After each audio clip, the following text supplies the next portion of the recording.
Hey, everybody. Welcome to Love and Reload, the voice of the relocation industry. I am your host, Ben Cross, and I am so blessed and honored to be here with Carolyn Volovsek, Senior Manager of Global Mobility and Immigration at Cox Automotive. How are you doing, Carolyn? I'm good. How are you? Trying to stay warm up here in sunny Wisconsin. So whereabouts, where boots? Do you do it? I don't know. Wear boots? You know, I have been asked, are you from Canada? No, we are in central Wisconsin. We just relocated not too long ago. So we're probably about 2 hours north of Madison, maybe.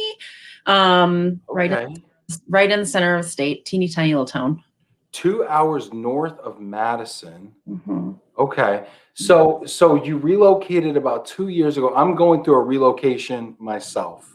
Mm-hmm. I've got to ask, was this a company relocation or was this a personal choice? I'm just curious because I'm doing this to myself right now. No, it is actually, we relocated about 2 months ago. So 2 months ago. Relocated to the time of in the relocation in the time of COVID. Yes. So we relocated. Well, my husband relocated in October, and myself and the kids followed up in November. And it was actually self-directed. So my husband is originally from central Wisconsin. So we moved back to his hometown. With COVID, I think with a lot of people, it got us thinking, where do we really want to be? You know, I grew up in Milwaukee, and we were in Milwaukee or suburbs of Milwaukee up until, this past October, November. So for almost my entire life. And, it got us thinking, where do we really want to be? How do we want our kids to grow up? What do we want? And we had always talked about potentially going back to my husband's hometown to retire. It was always our retirement goal. But COVID kind of accelerated it. We said, let's take the plunge, move back, have a little bit slower paced life, a little bit more country air up here. And we took the plunge, and my husband got a job in a neighboring town, and he gladly said, yes, we'll move back home. And he moved, and I'm fortunate enough that I can work remote anywhere, so it was easy for me to say, sure, why not, as long as we have high-speed internet, let's do it. So it used to be all we need is clean water and shelter, and now it's high-speed internet. Yes. I want to talk a little bit about how this dynamic is transforming everything, because I'm doing the exact same thing that you guys did 2 months ago, right? I'm doing I'm voluntarily relocating to be closer to my family and everything. And I want to talk about and just kind of imagine a little bit about how this might transform things. We've got some great people checking in here. Hey, if you haven't done so already, hit that like button, okay? So throw a little love out there to Carolyn in central Wisconsin right now. Go ahead and check in the comments. Let me know who you are, what you're doing, where you're at right now. Give us a little shout out. Also, super important, today is, well, we're not going to be on tomorrow. Every Friday we're doing this. Of course, the first Friday we're supposed to do this. We're not having a show Fridays. Thursday, today's Friday Junior. We're doing our 8 weeks of giving promotion sponsored by First Tech Federal Credit Union. You're like, Ben, what does that have to do with me? I'm glad you asked. Free wine. That's what it has to do with you. So register now. Go to loveandreload.com/community. That's love and reload spelled out, not the plus sign, spelled out, loveandreload.com/community. Just put in your info real quick there. We're going to enter you for a drawing. Today we're going to draw not 1, but 2 bottles of wine. So we're giving 2 bottles of wine out to you. So I'm really super excited about that. We should do that around the 30 mark. So that's 4:30 Eastern or 9:30 GMT, I believe. Or if you're in Wisconsin or Texas, that's about 3:30 Central Standard Time. So do that. Check that out right now. And then also any questions you have for Carolyn, leave those in the comments. Let's see who's checking in with us real quick. And we've got some people checking in before I'm about to knock my computer over. Stacy, hi, Carolyn and Ben. What's up, Stacy? Awesome. She works for a company in Wisconsin. Tim, we're so excited for this show. A snowy hello to Carolyn and Ben from Western New York. What up, Tim? Victoria, hi, Ben and Carolyn. Victoria, I need some neighborhood suggestions. I'm house hunting today, Victoria. Let me know. Janet Turner, looking forward to today's show. Janet's going to come on today and tell us a little bit about the wine she chose. resident wine expert. Carolyn, are you a wine drinker? No, I was saying I was actually more of a bourbon drinker. My husband is quite a bourbon aficionado and has gotten me turned on to bourbon. So yeah, we're more of a bourbon family up here. I love it. It is a family affair too. It Make sure is. everybody gets a taste. Mhm. I'm with you on that. I like wine a lot. Love me some whiskey. Vinny, hello everyone. Cheers from Portland, Oregon. Kelly mentioned hello from San Francisco. Let's see here. Also, taking suggestions for wines. I mean, Janet does a phenomenal job, but if you got anything that she just has to try, I'm sure she's up to the challenge. So drop it in there. Mena Elsafori, hello from Dubai. What's up? Samir checking in from Palo Alto. Marco from McAllister's in Chicago. Elizabeth, I owe you a message. My bad. Erica Burton, hey, what up, friend? What up, boo? Let's see, Michael Quigley, tequila in the house. Favorite tequila, Michael Quigley, go. Janet Turner, woot woot wine. wootwootwine.com. That is your new thing, Janet. Forget the tea, forget the tinctures, wootwootwine.com. Vinny Valverde, wine, baby, I need some now. Vinny, it's like 9 a.m. where you are. Let's see, John Carmen said, Carolyn, congratulations on your new role and move from Mini Moves.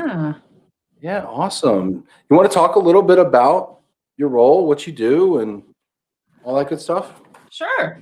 Yeah. So my role at Cox really is and I am part of Cox Automotive, which is a division of Cox Enterprises. So you may, if you're in the Atlanta area, Cox Communications, cable. Mm-hmm. But so I'm on the automotive side, and I am responsible for the management. I have a team that manages all of our U.S. immigration, so all of our hiring of foreign nationals, both for work permits as well as green cards, as well as all of our international assignments. And then we are slowly starting to fold into the mix all of our global immigration as well. Global mobility is truly becoming a COE at Cox, and we are starting to consolidate all the management of those functions into the COE. Okay, I got to ask a question. When you say COE, right? Because this is a real hot thing to do right now. Okay, what is a COE, and why is it all the rage in global mobility? So a COE is Center of Excellence, and it is really, in my opinion, the consolidation of work into one central team that is composed of experts in that space. And it allows us, by moving things into a COE, it really allows our HR business partners out in the regions to focus on more tactical HR stuff, right? Immigration and mobility, that's not what they were hired to do, right? It's usually a side desk thing that they do. And, oh God, we got to sponsor someone for a work permit. By bringing it into the COE and into the Center of Excellence, right, you're taking that off of HR, letting them do their strategic HR work, and allowing it to come in and be managed centrally, where you have standard and consistent processes and procedures. You can leverage vendors for economies of scale to really bring a consistent standard experience for your employees, regardless of the country that they're sitting in. I love it. So you kind of specialize in it, because it is. I mean, what we do is super nuanced, right? And so to have people, at different HR offices having to figure out immigration, I mean, that could be a pretty harrowing experience. So awesome. Let's see here. We got a couple more comments coming in. Any questions for Carolyn? Let us know here. Joe Martin, I think Joe's doing some of that similar type of consolidation as well. Joe, it's good to see you, buddy. Got to catch up, man, before I move to Texas. Cliff Bierman, old fashions around. Old fashions. Love it. Let's see here. Richard, hello from Detroit. What's up, Richard? Cliff, Dublin in the house. Are you in Ireland for real right now, Cliff? Vinny, Janet, have you tried some Taurasi? All right. Look at this. We're getting suggestions here. Casa Azul, great stuff. Awesome. So how did you, so Carolyn, so that's what you do today, but how did you Yep. find yourself into this role? Into this role or into relo in Reload, general? mobility, and then kind of what was your path like?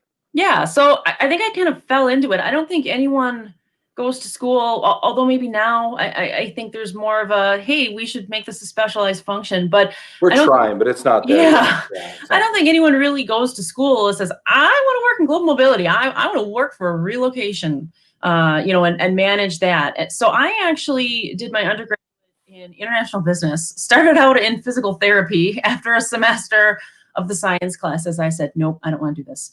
Ended up moving into international business, and I did an internship actually my senior year with an RMC in the Milwaukee area, and stayed on. Worked kind of part-time during the school year, and then was hired on full-time once I graduated, and worked to manage all of their international assignments and their global programs as they were growing, right? Because this was back in 2003, 2004, where, some of the smaller mid-sized relocation companies, their client base was still very domestic, when they were just kind of getting their toes into more of the global space. So really worked to build out those programs, and then transitioned over to the corporate side back in 2010, and managed immigration and global mobility on the corporate side ever since. So you've been involved with global mobility for, I'm not going to do the math there, but forever. Yeah. For a while. How have you seen it change over that time?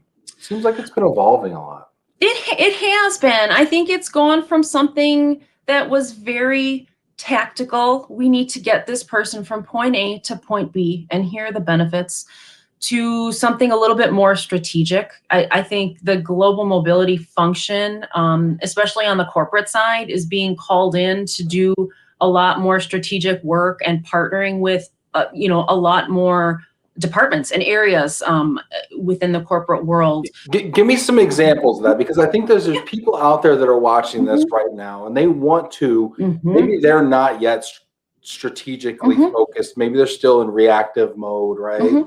And in benefits mode. Give us some examples, some real world examples you've seen where you've had an opportunity to interface in a more strategic way. I think a lot of me, and I think a lot of us in general, just with COVID, right? From a global mobility perspective, you're dealing with employees that may be stuck. they're stranded somewhere, or companies are going to kind of a work from home or a remote workforce until we return to the office. And you come to find out, well, hey, this employee just up and left, and he's been working in India for the last 8 months. What do we do? And I think that's where you really get pulled into that strategic mindset and have to kind of go across the aisle to say, well, hang on, we need to talk to corporate tax, we need to talk to legal, we need to talk to local HR to figure out what to do with this person. And I think, a lot of times it's not something that HR or a manager on the corporate side would really think of, right? And it's global mobility that's called upon to really connect the dots and make those connections to kind of figure out how do we handle this and who do we need to involve. Yeah, so you talk about kind of remote work or work from anywhere, the problems that are like super specific to the fact that we're in COVID and everything all of a sudden got really dispersed, Like, couple of questions.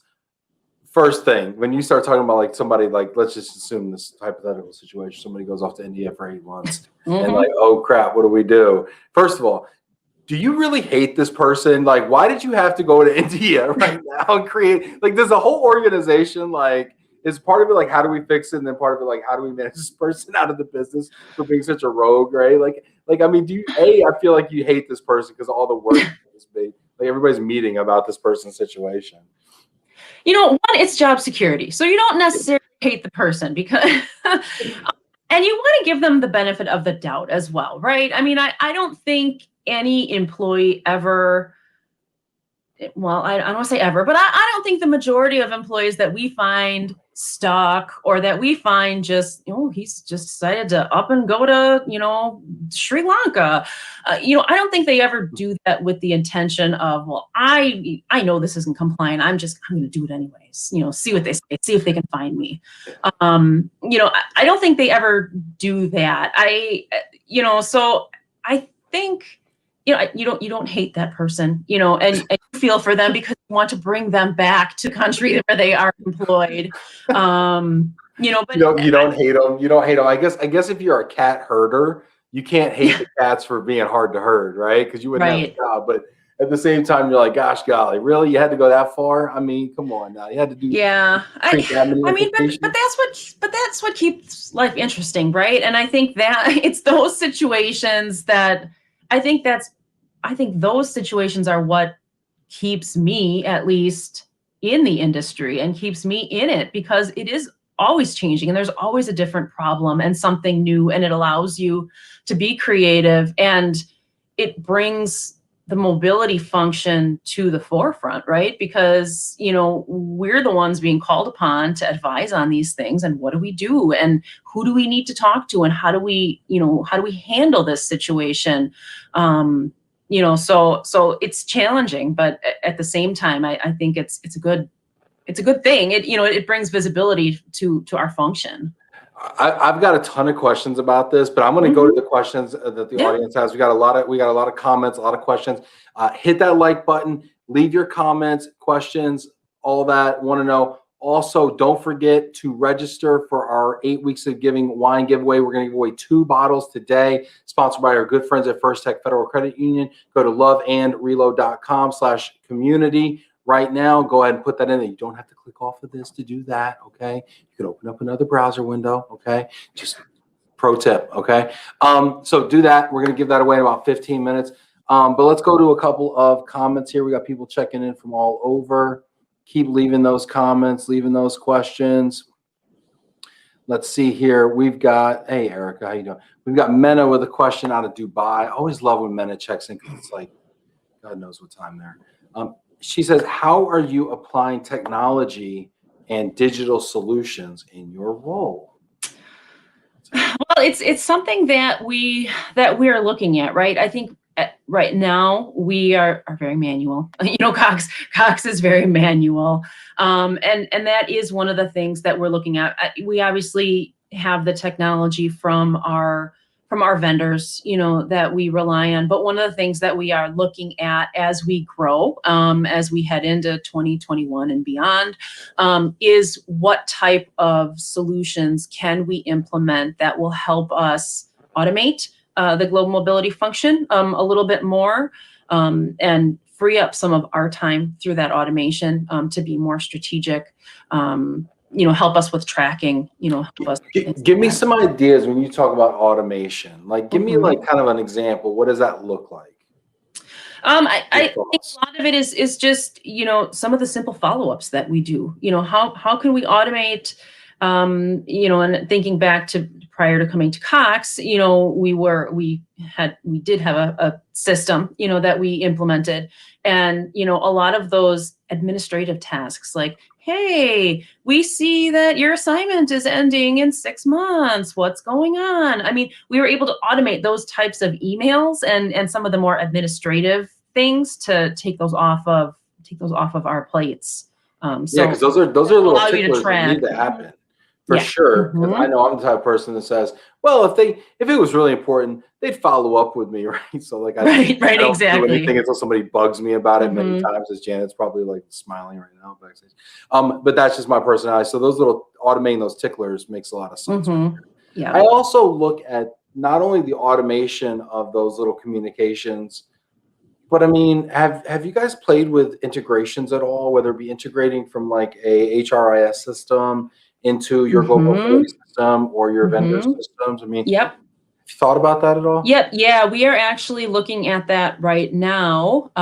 We are integrating with our immigration vendor, our immigration partner, to have a direct feed where we are able to have all of our foreign nationals and their visa categories and expirations uploaded into our HRIS system. So yes, that is something we are looking at, which will allow us to have that information at our fingertips.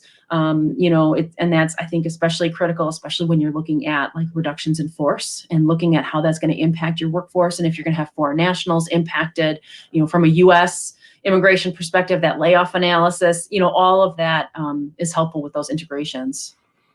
Do you think it's possible, or ever possible now, possible in the future, or never possible to initiate relocations out of your HRIS system, hit a button, and then the machine starts over in Relo World? Maybe, maybe. I mean, and I do have experience where we have had things triggered where this person has been given an offer with relocation, and our team would get the trigger to then take that forward and initiate the case. Will we ever be able to directly integrate between like an HRIS system and a vendor and their system? Maybe, probably. I think we're getting there, but I don't know. I'm one that always wants to dot my I's and cross my T's. So I think there's always still going to be some form of human interaction there. Yeah. Okay, cool. Great question, Mena. Thank you for teeing that up. Valerie checking in from Deluxe. What's up? Let's see here. I love when people start talking to one another here. Let's see here. Well, we're trying desperately not to crash my entire setup here, as I'm famously known for doing. Jamie, Rainy, Mississippi. What's up, buddy? How you doing? It's good to see you. Let's see here. Valerie asks, oh, I love these questions. What is one of the number one challenges you, in case there was any confusion, you experience in the relocation process? Is it the immigration, the taxes, the logistics? What do you think? I think probably immigration. I think probably immigration is probably the number one challenge these Why? days. Why is that? I think because it depending on where you're going, it's a lot harder to get a visa. It's a lot more expensive, and it's a lot lengthier of a process. So I think the immigration piece can slow things down a lot, and it can kind of throw a wrench into things, especially if you're looking to send someone to the U.S., right, where there's visa bans and no new H-1Bs or so I think immigration probably poses the biggest challenge, since it is something that changes overnight.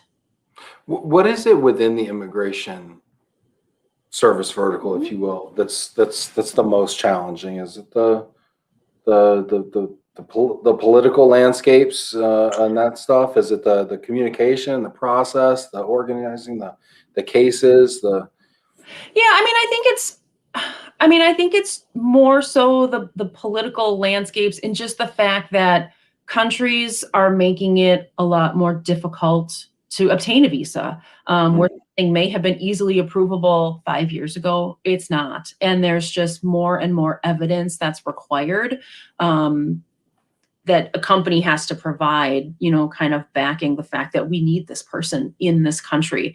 I think a lot of it has to do too. You see, countries, and the U.S. is a perfect example where we need to look at utilizing our own internal workforce, our own U.S. workforce, or, can an Australian worker do this in Australia? So there are those protectionist measures that I think we're seeing more of that are making it a little bit more difficult to get a visa. Yeah, interesting stuff right now. Do you see that changing now? New administration. I mean, we're 2 days in. I'm cautiously optimistic. We will see. We will see how it unfolds for the corporate world. I know, with the Biden administration, there's, a push towards making it easier for DACA recipients to stay in the U.S. and, making a path to U.S. citizenship a lot easier. But I think it's still a little bit of sight unseen for the corporate space, because, I think what we've been hearing is even though it may be more relaxed than what we have been used to seeing, I still think there is a push to protect American jobs and reform the H-1B system as we see it today. Interesting. Interesting. Let's see here. We got another question, comments coming in here. Oh, here we go. We got some good ones here. Keep leaving your questions and comments there. I love reading them. Let's see. We've got Dara O'Brien. How has the Cox X Lab initiative impacted you in mobility? What is Cox X Lab? Well, see, and I came in after Cox X Lab, and from what I know, it was an initiative really to look at what the company is doing, and how do we look at our processes and what we're doing as a company to double the growth of the company by, I think, 2025 it was, or 2035. We're looking to double. Ooh, got some time. Wow, yeah, got a little bit of time. So it was kind of a review of how do we get there, right? And from a mobility perspective, like I said, I came in kind of after that. So, I mean, I can tell you my kind of directives and my objectives, coming in was really to streamline our processes and procedures, build out policies where we might not have had them, and take mobility and build mobility into the overall strategic talent management function within Cox, right? So how do we use mobility as a lever to grow and develop our talent, whether it be what type of roles are we willing to sponsor for visas, from a direct hire perspective, to how are we using international assignments to really grow and develop our people. So I would say, if anything, it was really looking at how does mobility and how can mobility play a bigger role in our overall talent management strategy. I love it, and I love the idea of using mobility as a talent strategy. We've got some really good questions, but I want to stay on that just for a second before we get to our wine giveaway in about 5 minutes. So if you haven't done so already, go on to loveandrelo.com/community, register. Thanks to First Tech Federal Credit Union for doing this. We're going to give away 2 bottles in about 5 minutes. But along that, give us some ideas, like let's just kind of think outside the box a little bit. Maybe give us some inspiration here, Carolyn. When we think about using global mobility as a talent strategy, what are some of the more interesting or creative ways that we might do that? I think it's looking at, from an overall talent management perspective, do you have a specific program for your high potentials? Like almost putting together like a leadership development program where you have them rotate in between countries, or in between office locations, and in the US, to gain more exposure to the company and the different functions. Is there an executive leadership training program where you can build mobility in to take overseas role, as especially for Cox, what I'm hearing, coming in relatively new to the organization is, Cox is a US organization with global locations. Where we're trying to get is where Cox is truly a global organization. That's so interesting. What do you think has to happen to get there? Well, I think just global expansion. I think we have been in the US market for so long, and I think Cox, and I think a lot of companies, your growth is going to be outside of the US and to expand globally. Makes sense. We got some really cool comments coming in here. Mena says, Valerie, immigration is usually the bottleneck in the relocation industry, and especially in Africa and post-COVID-19 with the localization strategy in most of the countries, including US. Very interesting. Yeah, it's probably a challenge to globalization is the nationalism, right, or localization that we're seeing right now. Let's see here. Leslie saying, loving the challenges. She's asking you, what are some of the challenges? I'm going to save that question for the second half, actually, because we got some wine to give away here. Okay, we all want to learn about mobility, but really, what's up with the wine in the mail? Let's see here. Eric says, invite me. Let's see here. Sandra, great technology supports the human touch and realized duty of care great exploration of getting the win, win, win for employees and clients and you. This is great. This is wonderful. Let's see here. Okay, well, you know what? This seems like a good point to stop and actually bring in Tim and Janet here, who are going to help us give away some wine. So these people are great, great parts of the show here. Tim, I'm going to bring you out first here. Hey, Tim, how's it going, buddy? Fantastic. How is everybody? Good, good. Tim Quirk, the Yolanda Vega of Love and Relo, will be picking the winners of the wine giveaway here. And our resident wine expert, Janet Turner. Hey, Janet, come on out. AKA wine snob, as some call me. Well, you've been called worse, Janet. So. Yes, true. I have. That's true. I've heard it. So excited about today and the opportunity to pick two that I drink as everyday wines for our winners. Nice. Well, yeah, and real quick, shout out to First Tech Federal Credit Union who are sponsoring this. Brian Rivers and the good people over there. This is awesome. We were going to give away 1 bottle per week, but because they were so generous, we're actually going to be able to do more. So today we're giving away 2 bottles, not 4. Don't count all of Janet's fingers. That could be misleading. No, but Janet, tell us. Why don't you give us an idea of the wines you picked and why, and then Okay. Tim will pick some names. Will do.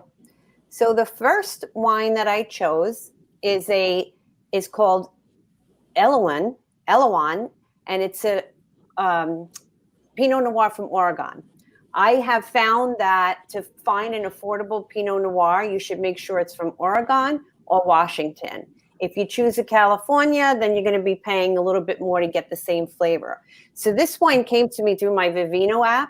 I was actually searching for like a $65 Pinot that the New York is. We told you she was our wine snob, right? $65 bottles of Pinot. That I was checking out, and this popped up as a wine that drinks like that. It got 4 stars. I checked it out. I love it. It's very easy to drink. It's good with food, good without food. I love referring it. Food, right? Exactly. I mean, personally, I do like to eat while I'm drinking, but once in a while, I do like to just enjoy a few sips while I'm chatting. So anyway, I chose, and I do have to give full disclosure, depending on who wins in the state, I'm hoping I could get you this wine. But the choice is to send you this wine that is easy to drink, affordable, rich, and luscious. Vinny says, Eloan, right in my backyard. It is great. Okay, good. And he's saying, pick me, pick me. We've got people lobbying already to be picked. Well, hey, listen, there's integrity here on Love and Relo. I can be bought. I can definitely okay, be bought. never mind. No integrity. So I made a joke for those of you from New York State. Yolanda Vega was the lottery picker back when I was growing up. And so Tim is our Yolanda Vega with the New York State Lottery. So Tim, you want to pick a winner? We're ready to go. We're gonna spin the wheel. We got a wheel. So high budget. I love this. Look at Tim. You made a wheel. Next week. This is great. Who we got? Heather? No, Jason Rollins. Jason's actually watching too. Hey, somebody tag Jason. Let's give him a round of applause. Hit that round of applause button for Jason. Overseas? No, he's Jason Rollins, Foxborough, Massachusetts. Can we ship a bottle? Mass? I think so. I'll have to check it out on our site, but I believe so. Tag Jason. That's awesome. By the way, Valerie McKenzie saying she's getting a 404 error every time she goes to register on Love and Relo. Uh-oh. Oops, my bad. Who said that? Valerie McKenzie said that. Oh. Anyway, yeah. We had 5 people today during the show sign up. So nice. Yeah. So keep signing up. Yeah, keep signing up. Okay, well, that was fun. Let's do it again. Okay. The next, I moved over to white. So 2 of my go-tos are Pinot Noir. If I'm going to have white, it's usually a Chardonnay. So I chose a 2018 Rayburn. If you have not had it, I described it as ripe, delicious, and luscious. I do prefer my Chardonnays aged in oak. So this is oaked in French and Hungarian barrels. It's also easy to just sip without eating, but goes well with, I like to eat it, drink it with salads or chicken, maybe seafood. Now, why oaked versus unoaked? I love the butteriness that comes from an oak, or the just the flavor of oak. I don't like steel with my white wine, and that's probably why I lean more towards Chardonnay. She also does not like it in paper cups. So no, oh no, this is yeah. I was told. So I want to just add that this comes out of the Russian River, which is also one of my favorite Chardonnay, and also my favorite area to visit and taste wine. Nice. Okay. Awesome. So the next oak brings so much more complexity to the wine. Vinny says yes. All right. So the next bowl up. All right. Are we ready? Yeah, we're ready. Oh, this is great. This is great. Hold it out there. Zach Stevenson of Amelia Island, Florida. Is Zach I can almost hand deliver that. There you go. Yeah, she's going to be right over there to Amelia Island. Hey, tag Zach Stevenson in here because I don't know if he's watching right now. So tag him. So maybe we'll tune in and find out. Somebody tag him and let him know he won. This is great. Give Zach a round of applause. So hit that little green applause button there. This is fun. And be sure to sign in if you can. If Valerie, send us a message if you're still having problems and we'll get you in there. But be sure to sign up. Next Friday, we'll be auctioning off 2 more. Okay, good. Valerie just said it's working now again. That's great, Valerie. You're on the payroll now. You just got it to work. Zach, there you are, buddy. This is great. Look at Ingrid Van Veen there from First Tech. So much fun. Everybody's having a good time. Oh. Okay, I'm going backstage. Awesome. Thanks, Janet. Thanks, Tim. Appreciate y'all. Thank you, listener. Zach's over here giving a speech. I don't know what's going on here. So anyway, yeah, so sign up again if you haven't done it already, loveandrelo.com/community, and we'll be doing that again next Friday. Carolyn, thanks for being so patient as we gave away some wine here. Time well spent, right? Okay, so you talked about something before that I want to get to, right? So you went through a relocation, right? You said all I need is strong Wi-Fi. I'm going through a voluntary relocation right now, by the way. Don't recommend it, but I did it, and we did it for the same kind of reason. I think we wanted to be closer to family and get back to our roots. And we kind of started with a premise, I believe. I'm putting words in my mouth, but we did start from a premise. If we could live anywhere, where do we want to live, right? And I gotta think, if you and I happen to both be doing the same thing, how many people are having these same kinds of questions and conversations in their life? Do you think that this materially changes the workforce? What are the changes to relocation? What are the changes to the employee-employer dynamic? Do employees start having more leverage? Like, let's just talk about this for a minute, Carolyn. Yeah, I mean, I think it does. I think it does change the dynamic of the workforce, and I think a lot of companies are now starting to be a little bit more open to having a remote workforce. Have you seen that evolution, by the way, where maybe it wasn't always that way, and maybe like there's been a change? Yeah, I mean, I think so.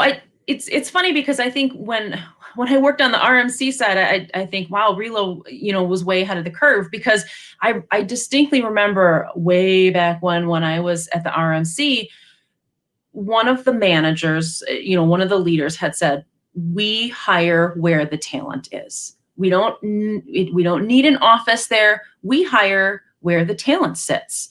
And I think that's where companies are going. And I think that's what employees and the workforce is starting to demand. I think we saw a shift where companies were, you have to be in an office, to we're moving towards more of a flex work schedule where you can be in the office a couple days a week and at home a couple days a week, to now I think companies are starting to see it's worked for over, about a year. March 18th is my 1 year not in an office anniversary. Yeah, same. I think companies are starting to see, well, it's worked for this long.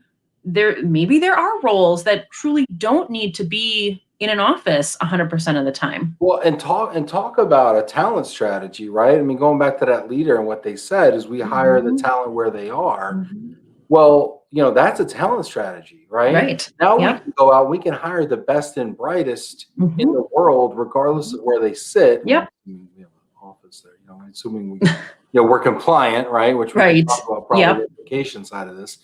But I mean, it really frees you up because if you're in the middle of Wisconsin and you're decide to run a tech company, right? Well, it may not be a hotbed for talent for what you're doing, or at least not yet. Right.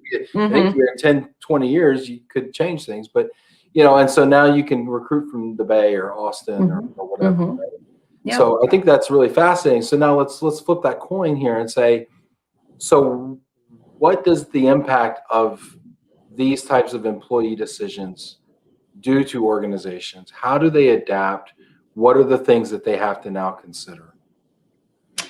I think just from a relocation perspective, I think if you are you're not necessarily going to be seeing as many reloads, right? But you may have your existing workforce say, well, hey, I'm going to, like I said, hey, I'm moving from Milwaukee to Greenwood, Wisconsin.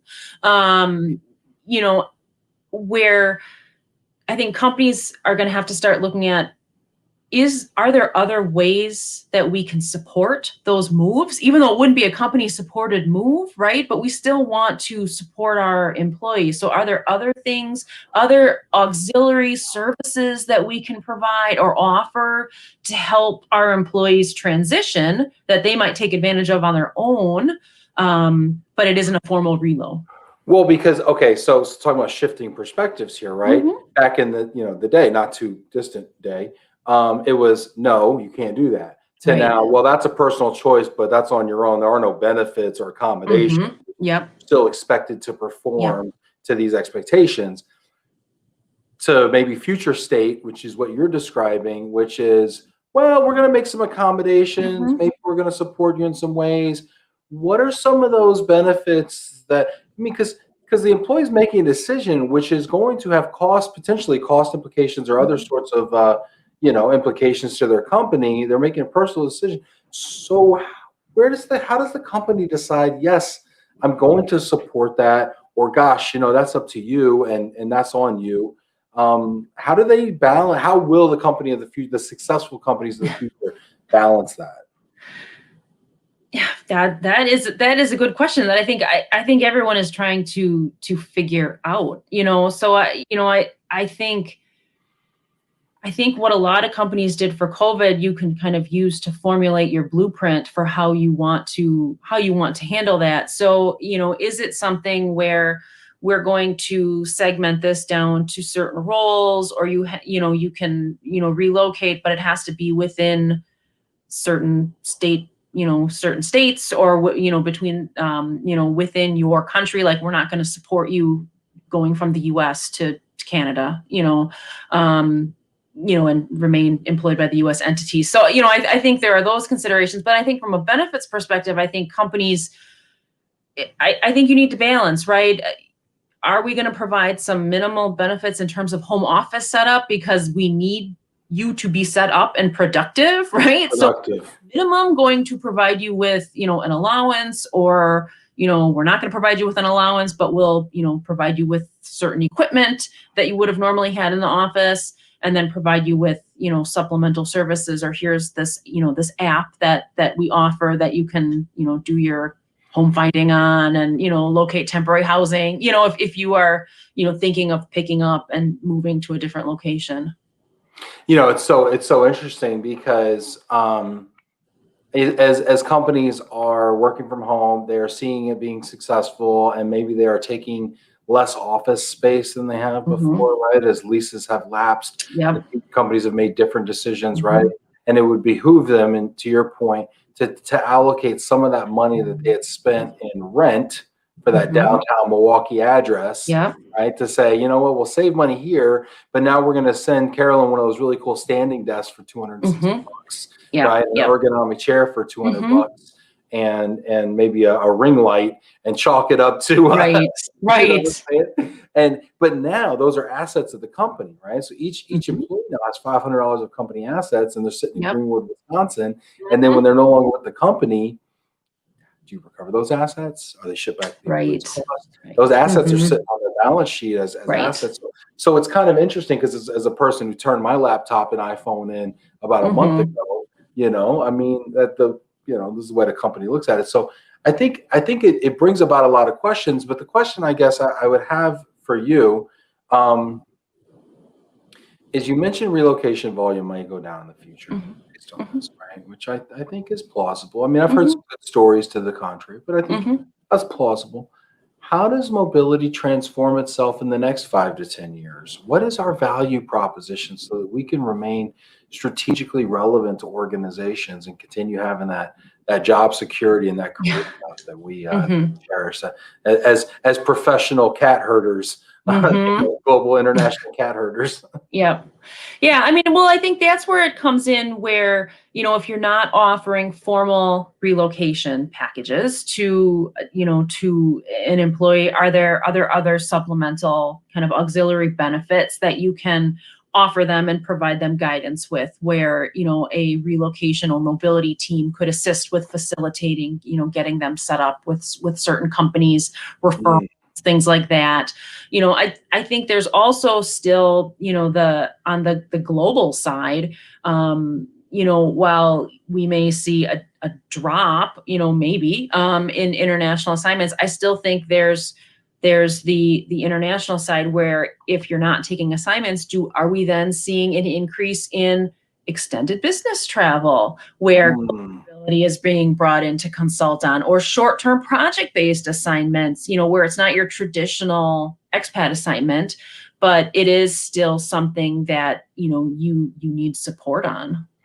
Who owns business travelers in your organization? Where does that sit? TBD. No one wants business travelers. I think business travelers are the hot potato. I think business travelers are like the hot potato. No one wants business travelers because they're messy, and because they're messy and they're putsy and they're hard to track. And I think everyone is trying basically by and they're not compliant. Yes. I mean, our job is to be compliant, right? And so to take on a population that 99% of the time is non-compliant just by the way they move is kind of like it's almost a recipe for disaster. I mean, you can look at it as an opportunity, but it's also like a recipe for disaster, right? Your boss comes in and says, "What percentage of your population is compliant?" It's like all of it except for all the business travelers. Well, exactly. Yeah. I mean, so I think I think a lot of companies are struggling to figure out where it fits. I could see it fitting within a global mobility team. I think you would need a dedicated person or 2 or 3, depending on the size of your company, to manage just those business travelers, because to your point, there are a lot of compliance issues, and where you might not need a visa, to travel and enter the country for business. Depending on how long you're going, where you're going, you're going to have tax implications, and you may have reporting implications, to the Canadian government or to, HMRC, if you're set up that way. So, I think the global mobility team would probably be a good start to manage that, because I think because we're so used to interacting and working with other teams as well, right? So we are used to reaching out to the travel team or the corporate tax team or the legal team to pull in that information. Yeah, you have the immigration resources, you have the tax resources, for sure. So I think it's a huge when we talk about opportunities, right? So we talk about problems, but the flip side of problems are opportunities, right? And it's like, you want to be super valuable to the business, figure out a way to make your business travelers compliant, and all of a sudden you're super valuable, right? But now a lot of folks in your seat rely heavily on RMC partners. Now, you've worked for RMCs. Are RMC partners today equipped to solve the business traveler conundrum? Hard questions, right? You didn't think you were going to get hard questions. 1 minute we're giving away wine, the next minute we're like, "Is your company prepared to solve?" I don't know. I mean, I don't know. I mean, you would. I think they can be. I think they can be, but I think you need the right infrastructure in place. I think you really do need someone that can be that expert to bridge the gaps between immigration compliance versus tax versus, just travel, and how, I guess, who are you interacting with, on the corporate side? And I think it can be done, but I think it's something that would need to be explored, because I think it really is its own subset of what an RMC would do. I see this becoming a huge opportunity in the next 5 to 10 years. People ask me all the time about opportunities in the future and where's global mobility going. And, you talk to so many people, what do you learn? And I think this is one of those things that isn't talked about enough because nobody wants to talk about it, because it's messy, to your point, right? And nobody has really great answers. Yeah. But we as an industry are uniquely positioned to solve for this, I believe. We have an understanding of all the angles and aspects of it. And it's just a matter of how long they're gone, right? Are they gone for a week? Are they gone for 6 months? Are they gone for 6 years? Are they gone forever? I mean, we should be able to handle all of those scenarios based on the tools in our toolkit, maybe a few more apps. So I'm really hopeful that business travel of all varieties starts to land more in our purview, because it also increases the investment. I think it touches more senior executives in the business who may or may not be relocating, but they're all traveling, right? Yes. So now you're liaising with the full C-suite, even if they're located, right? So I think there's a huge opportunity for us to wrap our arms around business travel and bring compliance to that. So if we can figure that out, I think we get that seat at the table that we're right. Yeah. So. This has been a lot of fun, Carolyn, but now we're going to really get to know you. Okay. So we've asked the tough questions. Now you're going to present me with some interesting facts and myths about yourself. And I am going to get to know you a little bit better. Okay. So you want to play a game with me? Sure. She's like, yeah, okay. Yeah. We got a choice. Okay. All right. So, this is a game. We're starting to play a game every episode. We're starting to have a little fun. Okay. So if you haven't done so already, hit that like button, throw a little comment, a little, something in the chat box there. And also feel free to play at home. Now I am very competitive. I always want to win these games. Okay. But this is a game we called Myths or Truths. Okay. And you have done me a favor and prepared 10 myths or truths. Now, you've communicated these to the team. I don't know if these are myths or truths, but you are going to present them to me, and I am going to guess. And if I'm a betting man, okay? I don't know if gambling's legal in Wisconsin, but I'm a betting man, okay? And you're a bourbon gal. I am. Yeah. If and when we ever get together again, I'm going to bet you a bourbon on the outcome. All right. Okay. All right. So there's 10 myths and truths. You're going to present them to me. I'm going to guess if they're a myth or a truth. If I get more right, if I get more than half right, then you buy me a bourbon. If I lose, then I buy you one. Okay. All right. Here we go. Number 10. All right, number 10. I have run 4 marathons. I've run 4 marathons.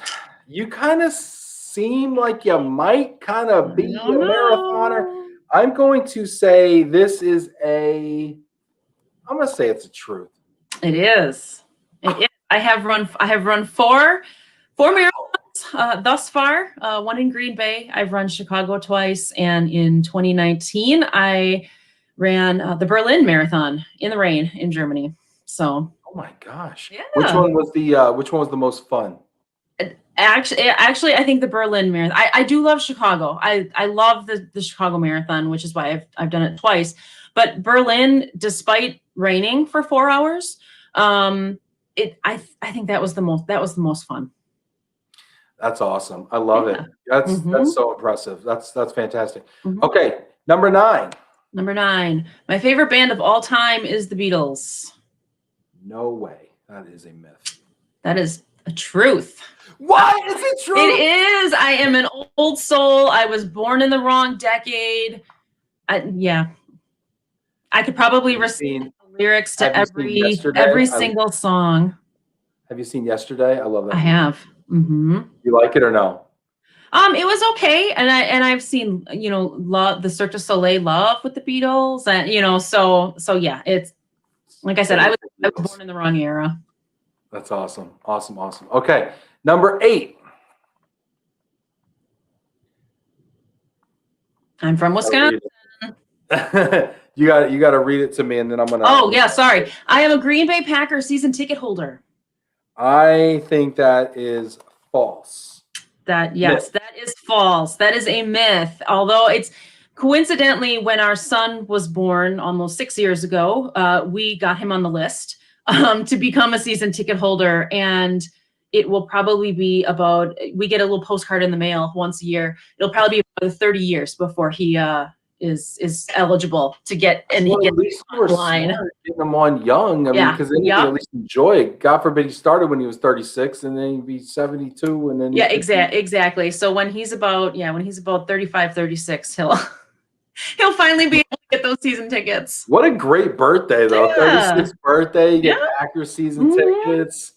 Oh, nice. Okay. Number 7. I live on a farm. I'm totally buying that because you're in Greenwood. I'm totally buying you live on a farm. False. I do not live on a farm. My neighbors are farmers.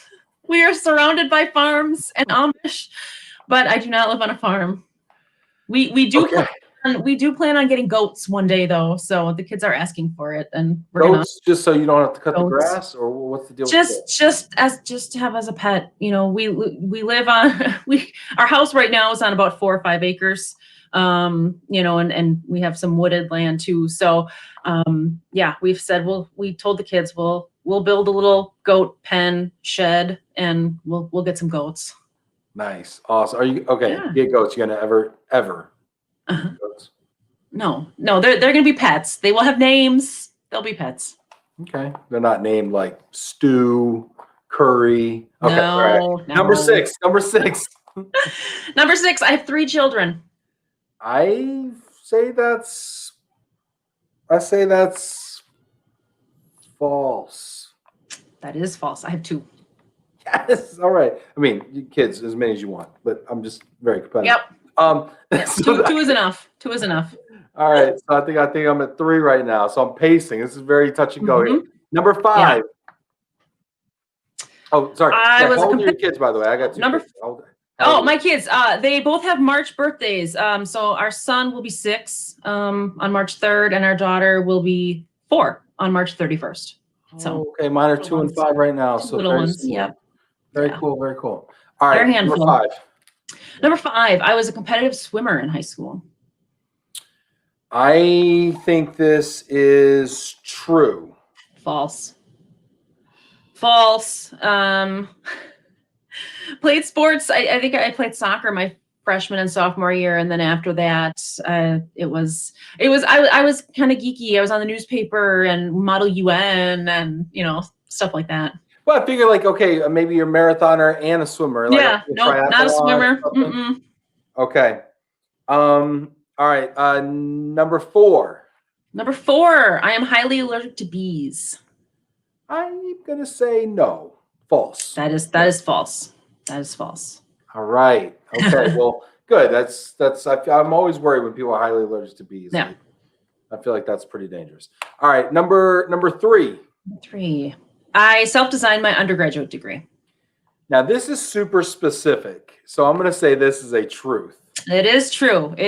When I when I was doing my undergraduate, they did not have an international business option. So I worked with the politics department and with the business department and self-designed my own. I love that. I thought that's so cool. International business. Where'd you go to school? I went to, at the time it was called Carroll College in Waukesha, Wisconsin. It's now Carroll University. So small private school. Mm-hmm. Very cool. Very cool. All right. So now I've got 5 right now. So I need to get one of the next 2 correct. Yeah. And I am in the bourbon. All right. Number Number two. Number two, I've never broken a bone. I am thinking that this is false. It's true. I have never broken a bone. I have never. And I put this one in there specifically because our son, we just went sledding not too long ago, and he hit a tree, and he's got a cast with 4 fractured toes at the ripe age of 5. And our daughter actually, before she even hit 1, had a cast. She broke her tibia and fibula and was in a cast from toes to hip. So they have both broken bones. However, I have not. Oh my gosh. Yeah. It's so sad. I mean, I think little kids in a cast, it's like all they want to do is run. I can't. And they do. Our daughter when she with their little cast, and they just she was dragging herself around. She was walking, and God bless them. Kids are so adaptive. Like yep. That. Yeah. So, all right. Number one. Number one. I love to read and read at least 1 book per month. I think this is true. It is. It is true. It is true.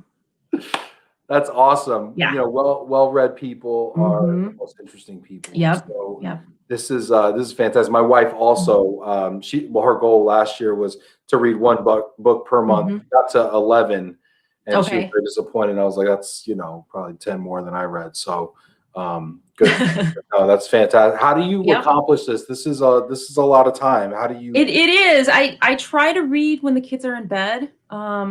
Which I don't know, reading right before bed, it doesn't help you fall asleep. But yeah, I try to read, in the evenings. I'm a member of the Book of the Month Club, which helps, because then you get one every. They push them to you, and you got to read it. They push them. Yep. So yeah, I try to squeeze it in where I can.